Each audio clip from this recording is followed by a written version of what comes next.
So Lord, we thank you for tonight, and we thank you for young people. We ask that you'd help us to engage with young people around climate emergency, um, engage young people full stop, especially around these issues, Lord. Bless this time together. In your name. Amen. Great. So Jane, I'm going to hand it right over to you. Thank you very much, John. Really appreciate the opportunity to talk to you about how Messy Church is working to engage with all ages about the nature and climate emergency. I'm guessing many of you would have heard of Messy Church, but I'm wondering how many of you have heard about Messy Church Goes Wild. Perhaps give me a wave if you might have.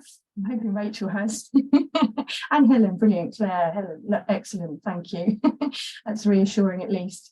It's a relatively new movement within Messy Church, which we're hoping is going to encourage Messy churches and other outdoor worship or other churches that are interested in getting outdoors to meet God outdoors, love the natural world, and to be more eco-aware in all that we do. So why are we doing it?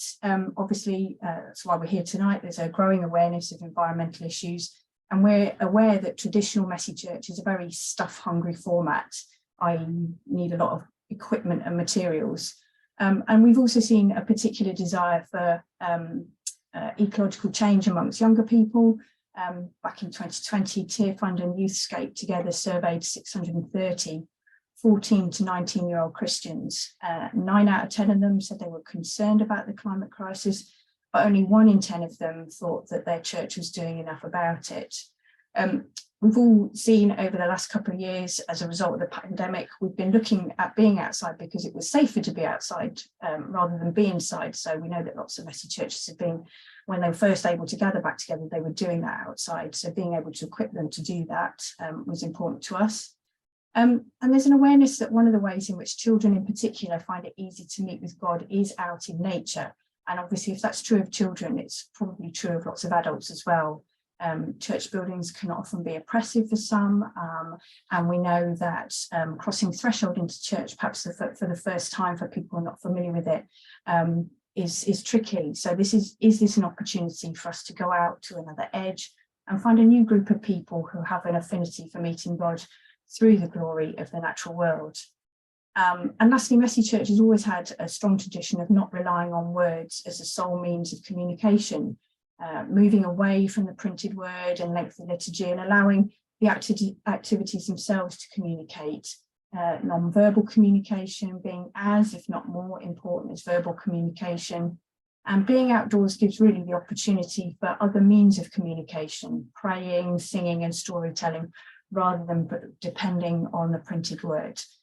So we also believe that Messy Church Goes Wild connects to our core values, which is all about being Christ-centered for all ages and showing creativity, hospitality, and celebration. I've just got a really short video to share with you that will just tell you a bit more about what we're doing. And it's where prayers are offered for technology. It didn't work when we practiced, so hopefully it will this time.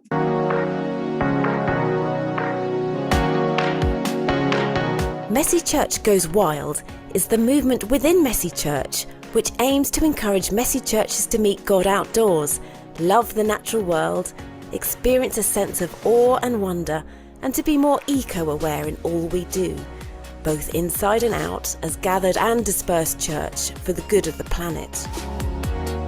Messy Church Goes Wild has made me think about how I can use my knowledge and my tools learnt here for creation and protecting the environment, whilst also bringing others closer to God as well. So use it as an outreach as well, I think.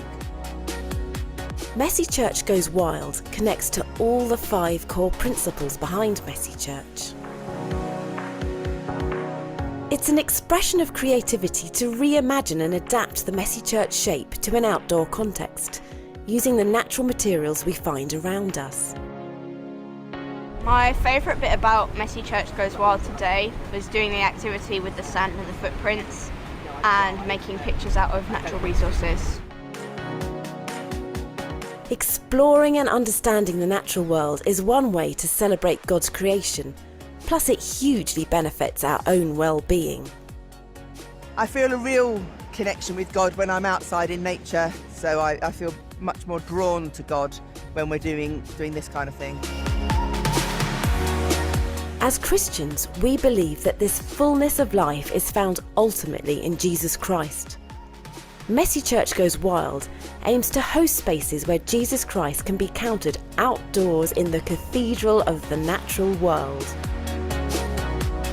I think Messy Church Goes Wild has made me think about how great God's creation is. Messy Church Goes Wild expands our concept of hospitality as it prompts us to transform our behaviour as human beings and make room for other species on the planet. Young people can and do lead the way for whole households to change their behaviour to a more sustainable lifestyle. That's why our Messy Church Goes Wild resources have been devised and tested by teams, including Messy Church leaders, consultant scientists, children and young people for an all-age audience. The groups from 2 years old up until retirement age, everyone gets involved, and it's been really great that we've been able to do that. So Messy Church Goes Wild takes place whatever the weather. We've done 5 pilot sessions so far. Each time the weather has been completely different. We've had lovely, beautiful sunshine, and we've had exceptionally windy, like it has been for today's session. And so far, people have engaged with the sessions, and we've had a good amount of people. So whatever the weather, take Messy Church Goes Wild outside. Get ready for a wild adventure.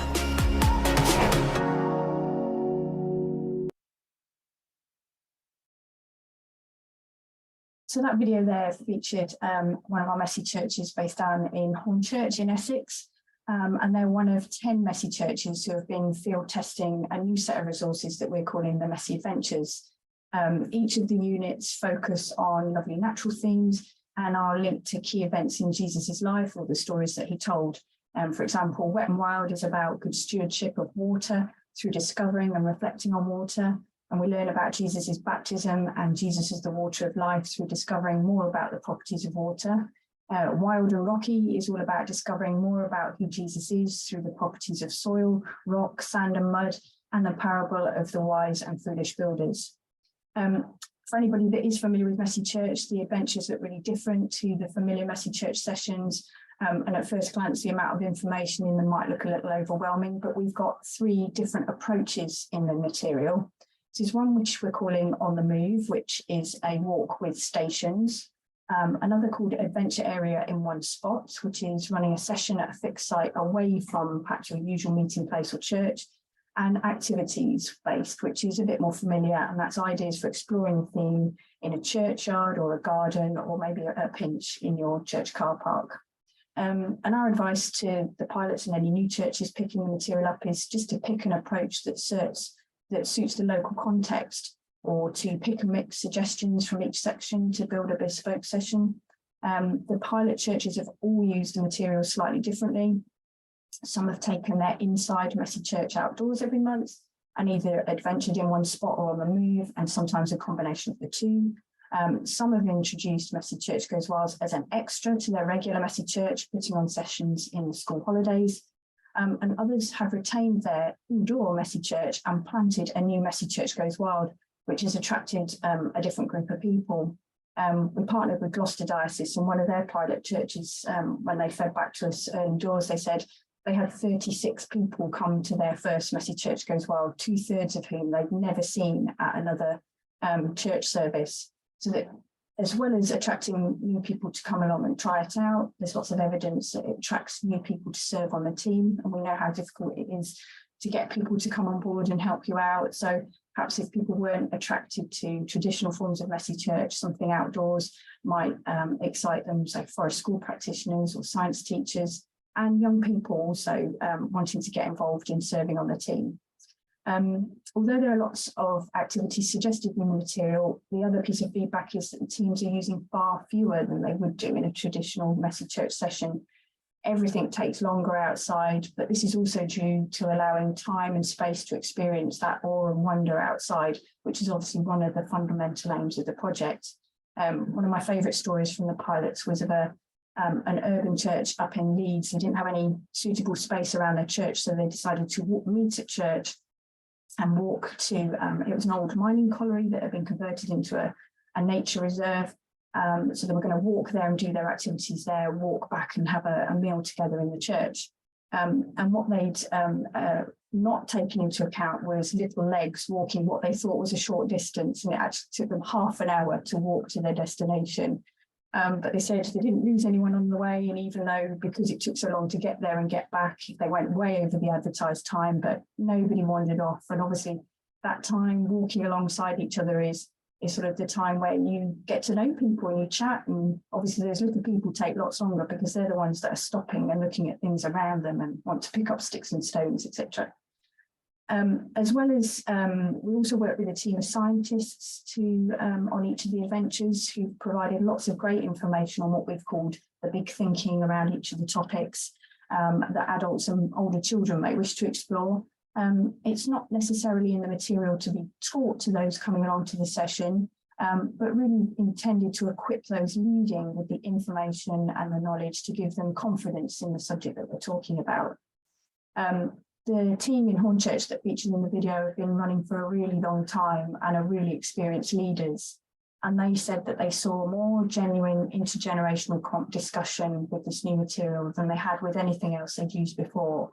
The children and young people are really engaged in environmental issues and are interested in how they can care for creation. Leaders talked about the flipping of the traditional kind of teacher-student, adult-child relationship, where the children are actually talking to their parents and the other adults and making links to the science that they're learning in school. I'm also particularly excited about the on the move parts of the material. It is right for us to refer to it as a nature and climate emergency because that is what it is. But we know that for some, rather than cause them to act urgently, that sort of language can cause fear. The problem can seem insurmountable and then it's already too late for us to do something. So we need to bring it down to what can I do? What difference can I make locally? So the on the move activities in the adventures encourage churches to explore their local area. I live on a large estate here in a suburb of Nottingham, and we describe it as a dormitory town in that people only sleep here. They get up, take their children to breakfast club, go to work, pick their children up from after school clubs and activities, and then go home again to eat and sleep. At the weekends, people are doing sport, going shopping in the city, or going out of the area for leisure activities as well. So when we went into lockdown, if you remember when we were only allowed to exercise for an hour a day within walking distance of our homes, it was really interesting to watch people discover previously unnoticed beauty right on our doorsteps. We've just been passing through on our way to something else. I must admit, my family and I discovered footpaths that we didn't know existed despite living here for over 20 years. So the on the move parts of the material is intended to get people to slow down, stop and take notice. Look up at the trees, the birds in the sky, have a look down at what's under your feet, because taking time in it is how we come to care about it. Our adventures are all being published on our website and are free to download. We've got 6 of the 12 adventures available there already, along with how to go about, ideas for celebration and outdoor food guides as well.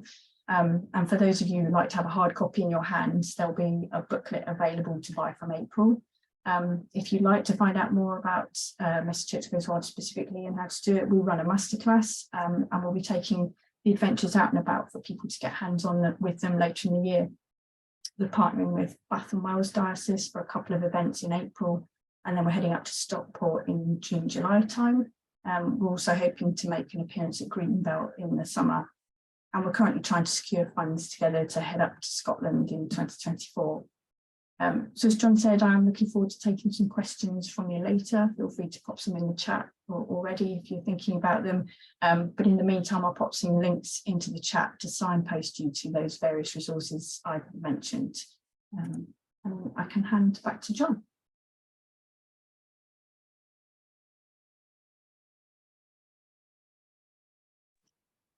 Thanks so much. So good. That video, I was so glad it worked out because it's fantastic to see It always makes a difference when you actually see people running something and you see the joy on their faces and things. So this is really exciting that you're developing this with Messy Church. We're also excited, Hazelnuts, we're writing one for next Christmas. So our Christingo Reimagined, we're going to call it Christmas Around Fire, and we're writing it and just finishing that. So it's great to collaborate as well with Messy Church, which is just the way we have to live and work in these days, is shared all around. So I'm going to hand it on to Rachel now. We're excited to hear from you. Oh, thank you. Hopefully can you all see me up big, because I can still only see a hazelnut, but hopefully you can see me rather than just a tiny little one, and get out your magnifying glasses. So yes, hello, I'm Rachel. So I live and work in Walthamstow in northeast London, which I put in my little blurb at the beginning, greenest borough north of the Thames. Often when I tell people that I work outside all day and I live in London, they get a bit confused, but that's what my life looks like. Lots of trees in it, lots of mud in it, and lots of people playing outside and kind of connecting with their kind of really local wild places. That's what gets me excited. So I'm going to be talking mostly about kind of how to engage people with nature and the idea of climate emergency, because that's what was on the bill. Hope that's all right, John. So as far as climate emergency goes, it's big, scary stuff, isn't it? You look at those images of the news and the floods in Pakistan and scorching heat in the summer. And I mean, even in the UK, we had those massive temperatures, didn't we? I was away for a few days by the coast. We drove back in through London. It was like driving into some apocalyptic scene with kind of smoke haze all over the place from all these fires everywhere. There's scary stuff happening, and we know that it's only the start of the scary stuff happening, and we kind of feel this sense of guilt about it. We feel this sense of culpability, and it kind of weighs on us. There's this kind of desperation to it. And I think, like Jane was saying, sometimes for some people it can feel so huge, a massive issue, that you're almost kind of deer in headlights. You don't know quite where to move and quite where to step. And as she quoted, it's a massive issue for a lot of people. The Tear Fund research was saying that 9 out of 10 Christian teens are concerned, 1 out of 10 believe their church is doing enough. And it's not just teenagers. There's this growing concern of people in and out of the church, not just Gen Zs, but millennials right through Gen Xers, all people who aren't really found much in our churches, but this is kind of one of the big issues of the age for them. And if we're thinking about mission, not that it's all about kind of winning souls for Christ, particularly kind of using it, oh yes, let's find this thing that we can lever for our own ends. But if we're thinking, where can we meet people? Where is it that people are finding this sense of passion and urgency? Then the climate emergency is that place for so many people and in so many areas. If we're thinking about mission as kind of finding out what God's already doing in the world and then joining in, then we only need to look not very far to find amazing things that people outside the church are doing in response to the climate emergency. And maybe we can hear God's voice speaking to us from that, beckoning us, saying, come and join in with this good thing that's happening already. So what might that actually look like for us? Interestingly, not necessarily by jumping with both feet into full-blown climate emergency mode. There's a lot of research that shows that it's an affinity, a love of nature, and a positive environmental ethic grows not out of telling children about a crisis, not out of showing them pictures of polar bears with melting ice caps, not out of showing them wildfires, but out of regular play and contact with the natural world. That's how you create climate activists, by this day by day, dirt under the fingernails connection with a place that they grow to know and love. Because actually, once you get that relationship in place, then everything else can follow. And building relationships is something that's really important for us as Christians, isn't it? We talk a lot about relationship with God, relationship with others. I think sometimes we can forget that here we are in another Trinity. We've got a relationship with the world that God's put us in and put us amongst and as part of, and try and get all of those bits in some kind of balance. There's a guy who wrote a book called Beyond Ecophobia called David Sobel, and he writes and says, if we want children to flourish, we need to give them time to connect with nature and love the earth before we ask them to save it. He's not writing from a Christian background, he's not writing in a Christian tradition, but I think that really echoes into some of the things that as people of faith we hold really dear, this idea of love and wanting to connect and to save. They're important for us. And that taking things slowly and noticing those little things and kind of like you have here, that kind of heaven, the universe in a hazelnut, actually that maybe is a really good place to start. So starting off kind of with all these kind of the things that we do already, children who get so much of educationally, we think this is a big important issue. We want to skill children up, we want to educate them so that they know about the crisis that they're facing in the world that's only going to get worse as they get older.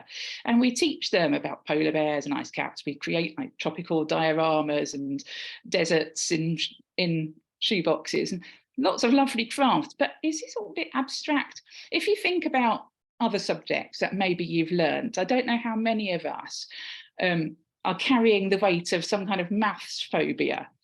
And what's quite interesting with maths and maths being taught in schools is that when it's taught as abstract concepts, some people will get it and that's fine, but an awful lot of people will be left behind and feel this fear that actually this is something that's too big for them, that's too other for them, and that they can't actually engage with.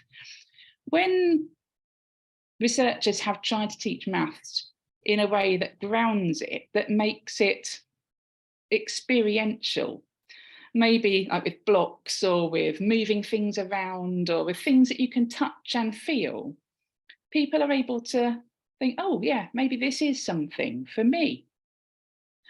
So that can be something that maybe we as a church can be offering, rather than kind of trying to get children to deal with issues that are just massive and too big for them to control, but thinking about getting things smaller and something that people can see and touch and do. After all, when Jesus came, he didn't give us a list of these are the ways that we should live.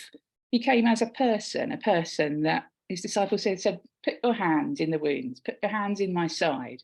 It's this touching and understanding where humans can learn and understand more.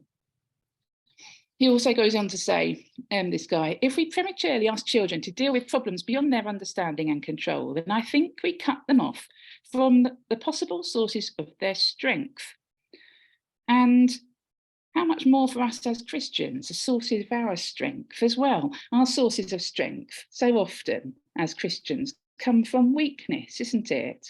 Jesus finds strength in weakness, in the little things, in the ordinary things, and that's where God comes. And I think sometimes we can be so caught up in trying to do the spectacular that we can forget the preciousness of those small and ordinary, tiny, tiny steps. So what gifts can we as faith communities, as Christians, bring into this conversation? Well, first of all, space, physical space. Churches all over the place have got access to green space. So often in urban areas, the church will be the only place left where there's a green space. Maybe sometimes if you're not in an urban area, a church is the only place left where there's a community that's gathered around in a space. So here we have a gift that we can give to people. We can invite people into it and we can engage with people in this outside space that we have. We also can offer people time. Like Jane was saying, I think sometimes with churches, we can be so caught up with resource heavy things that cost a lot of money, that we can forget that actually time is something really precious and sometimes something people don't have much of. So it's time to spend with children, exploring the dirt literally under our feet, these close spaces that we have, of trying to help them unpack this connection, time and patience, listening ears and helpful hands. And as well, the fact that we as Christians are actually friends with the person who made all of this. And that intimacy with the creator that we have draws out a special intimacy, I think, with the creation, with the way we connect with the tiny creatures. Because rather than just noticing it and enjoying it for what it is, we also kind of, because we know the hands that made it, it's sitting in our hands, imagining the hands that made the slug.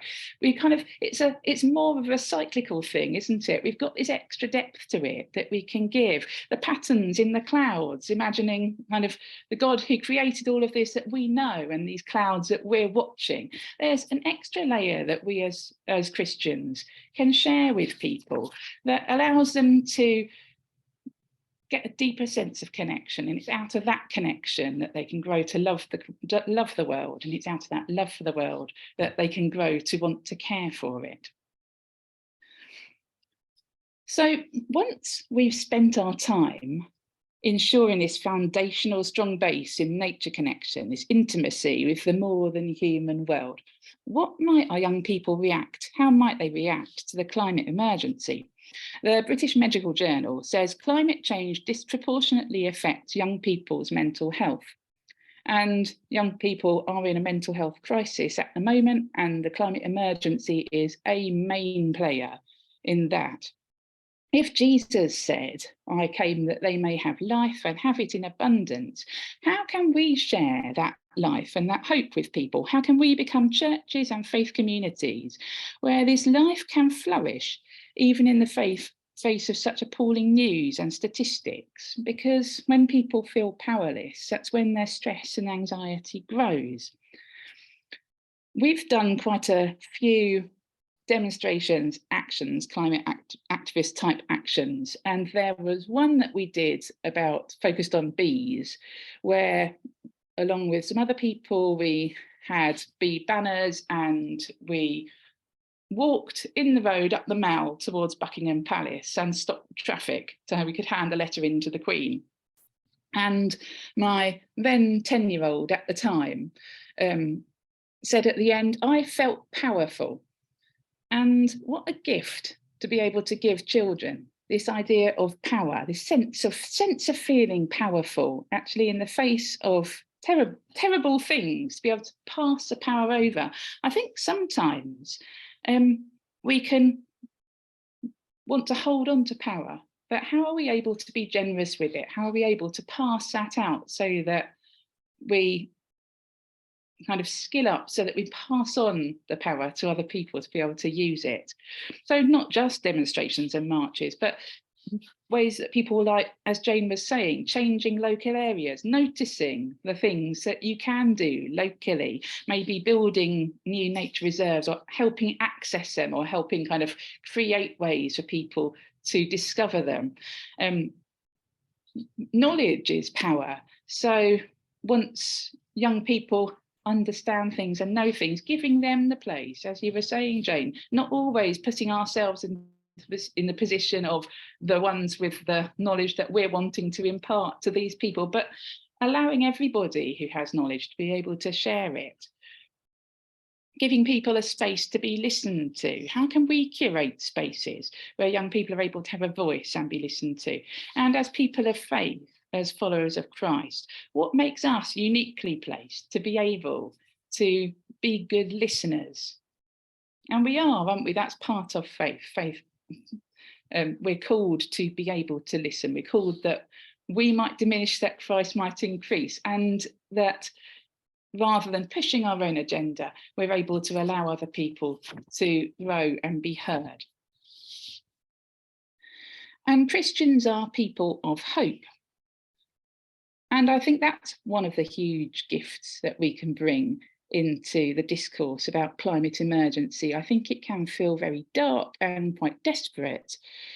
But as Christians, we know about Holy Saturday. We know about that waiting with Jesus in the tomb. We know about light shining even in dark places, this idea of hope in despair. It's part of our Christian story.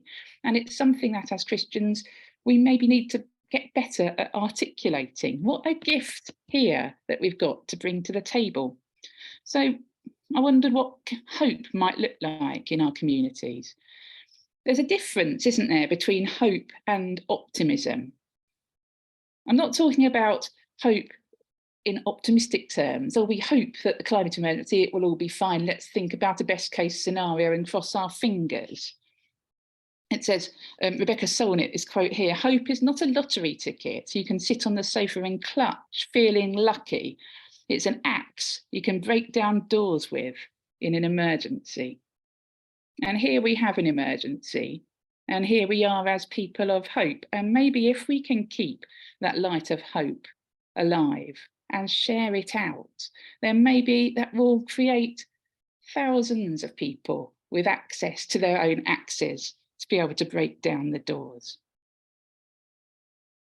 Hope is meaning-focused coping, says Maya Ajala, who's a psychologist from Sweden, who wrote a PhD about hope and doubt and how they permeate kids' environmentalism. And I thought that was interesting, this meaning-focused coping. Hope is about doing stuff, isn't it? Greta Thunberg says the one thing we need more than hope is action. But once we start to act, hope is everywhere. Once we start to act, hope is everywhere. So to help create an environment of hope around a crisis, around an emergency, where there is so much discourse about despair, if we as a church can stand up and hold this for the world, then what an extraordinary thing we could be able to be. Christians are also people who are unafraid to walk in grief. There's a lot of grief lurking around the edges of climate emergency. We know that the world is changing and will change still. We know that the things that we have loved may no longer exist in the ways that we have loved them. It's a hard thing to face up to, but as part of our Christian walk, grief is a part of it. As Christians, we are uniquely placed, I think, to be able to have the courage to step into a world where there is grief without being frightened of it, because we have this hope. And through grief and being able to accept that awful things have happened and are happening on our watch, that's a position at which action can begin to come. So we were talking about engaging all ages with nature and the climate emergency. I thought that was quite interesting, this idea of engaging as well, because so often, I think, with churches, we feel that we have to create something that will draw people to us, or create something that will be enticing or interesting or engaging. But with the climate emergency, with nature, beautiful and wonderful and terrible as it is, there's something engaging with that already. The strapline for Extinction Rebellion, wasn't it? We are nature defending itself. It's engaging because it is us. And I think that's where I'm going to leave it. Oh, thanks so much, Rachel. There's so much for us to talk about, and so much deep wisdom from both of you. Thanks, Jane and Rachel. So if you pop some questions in the chat now. While you do that, start putting some questions and we'll kind of populate our conversation from there. I'm going to take just a moment while those questions are being put together to tell you about a guy named Howard Leventhal. And the reason I'm doing this is because, Rachel, a lot of what you were talking about and a lot of what I think Messy Church is attempting to do is to create bridges for people, for young people especially, to kind of begin to not only carry the load, but also engage with and find beauty. And I think that's the main thing is we tend to, in churches and organizations, I don't know why, but we tend to do so much to not engage actually with creation. And actually you have to fall in love with this world if we want to actually care for it. So this, as questions come in, so this guy, Henry Howard Leventhal, was a psychologist in the 1960s. And he was really passionate about doing studies on people's reaction to fear. And he wrote a pamphlet for university students on the importance of getting vaccinated with tetanus. So he wrote this incredibly graphic pamphlet about all the gruesome things that would happen if you got tetanus, all of these things. And he put it to all these university students. And they all basically came back and said, almost 100% said, yeah, now that you've shown us and there's a bit of fear and we're afraid of this, we see the importance of getting vaccinated against it. He said, great. So he came back later as part of his study and he said, well, how many people have actually gotten vaccinated because of this pamphlet, even though they had encountered this? And the study said that 3.3% of people that had read this actually went and got a vaccination. And so it was just this thing of that fear doesn't actually move you to action. So he went and he did one change in the pamphlets, and the vaccination rate went from 3% up to 27%. And the only thing he did is he put a map in to the vaccination center. And I think that's something really important for us here as we think about this, is that we sometimes can make it such, again, this goes back to Rachel's kind of math issue. We make it such a big nebulous thing that nobody can address or think about or talk about or feel. And there's just no bridge to it. You just feel the weight, the pain and the suffering of it. So it's kind of, I think, our job to create these bridges. Great. So let's see, we've got some questions now. I hope that was, I found that interesting. I hope you found that interesting as well. Will the recording available to us to share? Yes. So tomorrow on our YouTube channel, this recording will be available and you can access it there. So absolutely, you can rewatch it. And we actually have a lot of interesting things around there and other things around young people as well. So definitely have a look at that as well. Okay, so is there any questions out here? Let's have a look here.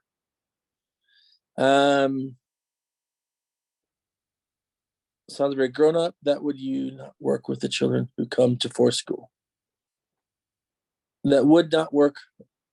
Annie, I'm not sure about this question. That would not. It's me. I don't. It was too theoretical, beautiful, but I couldn't get that across to the children that I work with because they wouldn't sit still long enough. One would have to get down to an activity. And which piece are you referring to? What am I referring to? The idea of having a discussion on hope and all the other lovely things. I just don't think I'd be able to impart them. I'll come back to that if I may, Anne. Yeah. So I think the hope is for us. As I was saying at the beginning, the way you create climate activists out of children is by allowing them exactly what you say, Anne. They're getting down and getting muddy and finding those worms and looking at the buds and the trees and that deep connection with something that they can actually see and touch and smell that's theirs, rather than us giving them some idea of kind of extraordinary, huge, massive issues that are outside something they can experience. I completely agree with you, Anne, that for my day-to-day practice, I'm a forest school teacher. I'm not sitting there having conversations about hope. The hope is something that I have that I can hold within myself that allows me to continue, even though sometimes the news is horrific.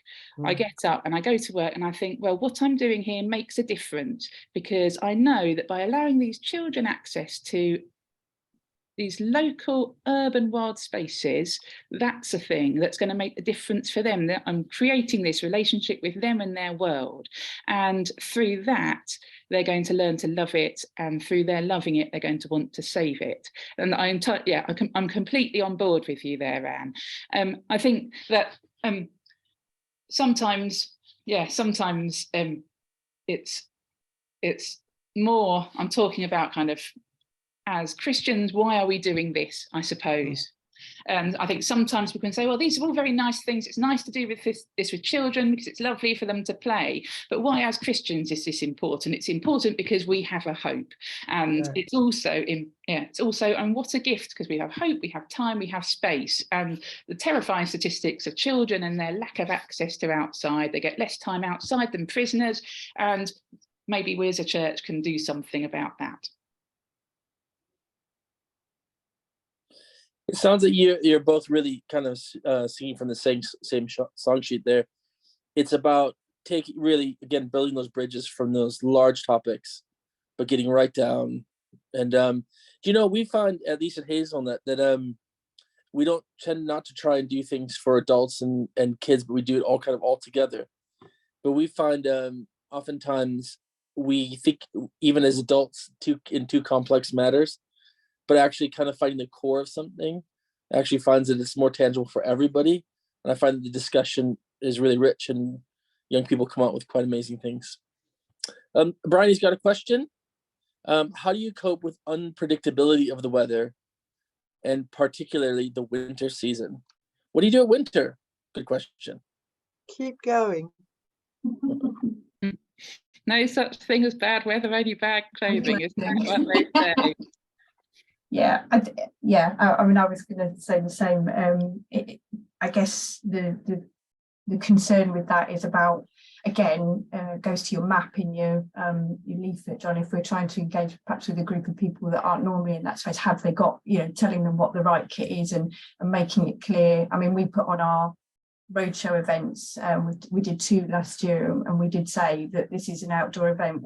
There is no alter. We had one slight backstop for when we were doing a presentation to sort of talk to them about the project, but we said, you need to come dressed for whatever the forecast might be. We were very fortunate to be blessed with nice days, which is great, but we know that living in this country in particular, that's not going to be the case. So sort of saying to people what to expect, and potentially if you're in an area where that might not be as accessible, perhaps some fundraising for some wellies and some splash suits for little ones who might otherwise not want to be outside. But I don't know. I mean, I think our local schools have sort of embraced forest schools over the pandemic, and they go out whatever the weather. And both the schools' PTAs have fundraised for wellies and splash suits so that they can get out and about, and it's kind of let's get on with it. And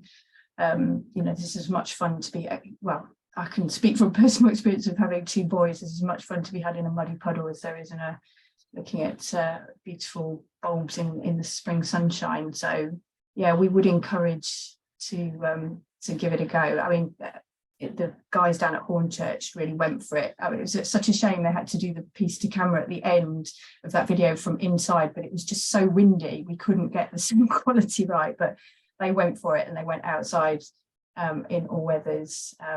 So yeah, we'd say go for it. And actually, enjoying the seasons and exploring the change and looking at the same kind of topics over the different times of year and the seasonality of it is really important as well. Yeah, I think Rachel's probably got way more experience. I was just saying, I think you're right as an access issue. I think it's all well and good us saying make sure you're wearing the right clothes, but yeah, be specific about what the clothes are. Get some clothes, secondhand ones. Maybe have a kind of bring and take rail. Maybe I've had some success with getting money from, for example, estate agents, gilt money, to buy up sets of things. So make sure people have got the stuff. Make sure that adults are also wearing sensible stuff, because I think so often they're concerned about their little one, and the little one's like walking around a bit like a weeble, and you can't make them wobble over, but the adults standing there in their little leggings and tiny little shoes, and they're freezing and can't engage. So make sure kind of it's a lovely way to show care, isn't it, to everybody, to make sure everybody's warm and safe. And if it's something that's just culturally completely out of people's comfort zone, there's no shame in making it a really short session, or just kind of on the way to something, a taster, just to try and get people's resilience up a little bit. Fantastic, really good stuff there. Just to pick up on another couple, there's been a couple things about also agreeing with making sure that you see that everyone's dressed appropriately and making those things available. So I think that is actually just really good wisdom generally, to say, well, how do you know your community, and that we're not making this like a middle class thing. You know, what the last thing we want is to make outdoor worship about sourdough bread. That's what I would say. Like, it's not about being in a farmer's market. It's actually about availability for everybody across the board to come and do this. So I think knowing your community, knowing who's coming, is really key to making this really accessible for everybody. So don't make it about sourdough bread, make it about accessibility, definitely, for sure. Someone made a post about even just putting a weatherproof canopy up in a little green space at the end of a car park. It's a great idea. Just even something to keep the rain off is a great idea. I'm going to kind of go back up to Christy's strangest question. And Christy, I hope I'm getting this right, but so she's starting a book club with primary school age children, and she's using environmental books, but inside. So if I'm getting the question right, it's basically, how do you do some of the same stuff around environmental stuff, but inside? I'm a great believer in bags of sticks. So bags of stuff, you're right. And you can bring things in. A few years ago, I was teaching young person with lots of behaviour additional needs who couldn't access school, and I was teaching him one-to-one, and I was teaching him in a library, and I would come in with bags and bags of stuff, and it was stuff from nature that he was able to engage with most. And so you're perfectly able to bring things inside bags where you can do feely things, or kind of creating. You can do creating pictures with natural objects. You can do that on a table if you brought bags of stuff as much as you can outside. Yeah, I agree. A lot of our activities, although they're intended to be outside, you could probably adapt them so that they could be done indoors. I had to do a presentation to a group of funders that had helped us with the project, but it was inside, and I wanted to demonstrate some of the things. So I did some of the science stuff, so some hands-on science experiments with testing soil, and you could plant inside as well if you wanted to, bring pots and bulbs and things inside, and seeds, different ways of growing seeds and stuff. Yeah, there's loads you can do inside. And that idea of flip learning as well, often you have in like schools or universities where actually the homework is the homework before the class, and then kind of in the class you then do the good stuff. I could kind of be a little bit like that, can't you? You can put stuff in place, you can kind of get people just to the point where they're raring to go and engage with something outside, and then you let the door out, open the door, and out they go on their way home. And whatever you're doing, they're going to notice it, aren't they? Because you've been building up to that point. So it doesn't have to be interaction you're physically there to manage. It could be interaction that you're kind of setting them up for, to notice, to be aware of. That's great. Anne, did you have something? Yeah, I did. I came to the conclusion that working with forest school children, that I wasn't going to touch the climate, partly because I didn't see how we could practically involve them in climate. So I just switched to nature and how we can protect nature. And we developed a whole range of resources, and the children make bird feeders, so we can talk about birds. They make bug hotels, they make ponds, they plant a tree. And all of those, while they're digging a pond or something, I mean, it's a small thing, it's a bucket that you're digging in, is our opportunity to talk. But I never touched the climate, just can't do it. Too frightening, too many people, aware of the anxiety that it creates, so I don't touch it. Well, you're entirely right, according to the research. So according to the research, you're playing it exactly right. Children under 11, you don't need to talk about the climate. You get their feet stuck into that ground. Great thought, great thought, Anne. Also good to see you, Anne. We're friends from Russia, so it's nice to see I you. know it's because of this. I didn't want to be seen. I've had a cataract Oh done no, this it's good to see afternoon, you. but it'll be better tomorrow. But today I'm terribly conscious of my eyes. No, it's good to see you. It's interesting. We this is maybe a point along what you're all talking about. So one of the big things that affected us here at Hazelnut is we were actually on a Rasha retreat, and we were watching a video from somebody who kind of had a real climate awakening, and again was an adult though, but decided that he felt really guilty about all of his consumption, all of his waste, all of his carbon footprint, all of that. So he began to kind of do plastic audits and try and think about his travel. And what he said in his journey, he began to kind of feel like he was diminishing himself to the point where he was working so hard and he felt like he just couldn't minimize his carbon footprint enough. And he came to the conclusion that he felt that he wished he wasn't even alive, because he thought his presence as a person on the planet was causing the planet harm rather than good. And this is really interesting. So he felt just this huge burden of anxiety by his actions, even though he was really working hard. And he said until he discovered the beauty of gardens and the beauty of creation, and then he began to plant gardens, and he began to realize that he could kind of expand out. And instead of having to diminish himself, it was about growing and planting and creating spaces and creating gardens that sequestered carbon and all of this. And I think in many ways that is more the gospel than talking about. And I'll send to everyone who's come.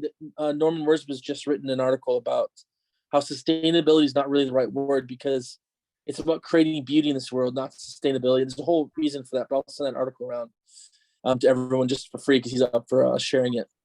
But I do think that to be more gospel in this, it's about let's create beauty rather than diminish ourselves. Although that's important work to think about that and to not consume willy-nilly, but I think it's just an important thing to talk about as well.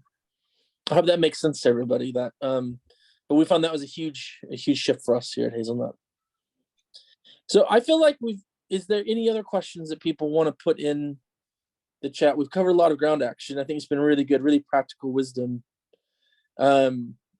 Great. Well, just a quick plug then, while this is coming in. Rachel, do you want to plug? We've heard Jane, wonderful resources coming out. There's 12s coming out, but you can already go on those links and find that.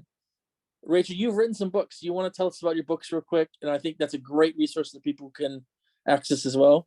Yeah, I should have been organised and have them so I could wave them around. Someone was saying they wanted something for a Lent book, weren't they? Lent course. I have actually got a book called Wild Lent, which is going through. So it's taking an interaction with the natural world, unpacking it, imagining kind of if this is God speaking to us through this fifth book of the gospel, through the world he made, what's God telling us through this bit of nature? So I've got there's a Lent one, there's an Advent one, there's also one called Wild Worship, which kind of goes through the year, kind of hooks onto different things. How do we get hold of it? So the publisher's Kevin Mayhew. I think you can probably get them from Amazon. I think you can get them from Eden. I've just put a link in the chat, Rachel. Oh, you wonder. Thanks, Jane. Fantastic. That's great. Jane, do you mind ending the recording at this point? No problem at all.